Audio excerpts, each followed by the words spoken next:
Yun, tandaan nyo, ang babae ay emotional, hindi sila visual.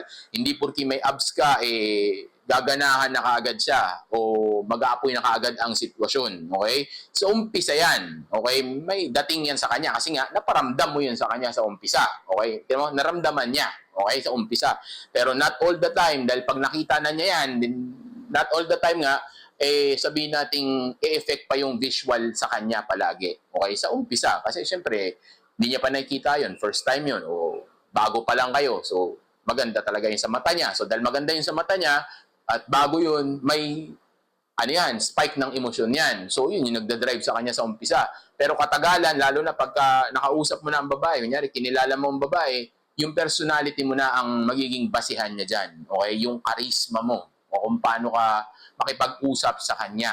Okay? Kaya importante na dapat alam mo kung paano i-lead yung emosyon na yun, yung pakiramdam na yun, kung saan kayo papunta. Dahil kung di mo magagawa yun, hindi niya magagawa yun sa sarili niya. Kaya nga ikaw yung alpha, ikaw yung leader ng mararamdaman niya kung paano siya aarte sa iyo, paano kanya itatrato. Okay? Dahil ang babae ay parang tubig. Okay?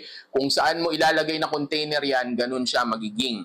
Okay? So, kung anong klaseng pakiramdam ang gusto mong maramdaman niya, gusto mo ng romantic o gusto mo ng actual, then ganun ang gawin mo. Gusto mo namang itigil niya yung pantutrol niya sa'yo at maging seryoso siya, ganun ang gawin mo. Okay? So, sa'yo nakadepende yan. Wala yan sa kung ano ang babae o kung ano yung gusto niya, kundi sa kung ano ang gusto mo o kung paano mo siya itatrato. Hindi mo siya pwedeng pilitin na maramdaman niya yung mararamdaman niya nang dahil lang gusto mo o dahil ikinuman mo sa salita mo. Pero mangyayari na may mga times na i-command mo ito, okay, covertly, okay, patago, palihim, okay, mga tinuro ko na sa inyo yan, paano i-inject sa utak yan, pero kailangan maramdaman niya pa rin. Kasabay pa rin yan yung pananalita, kilos mo, okay? Itsura mo, amoy mo, lugar, okay?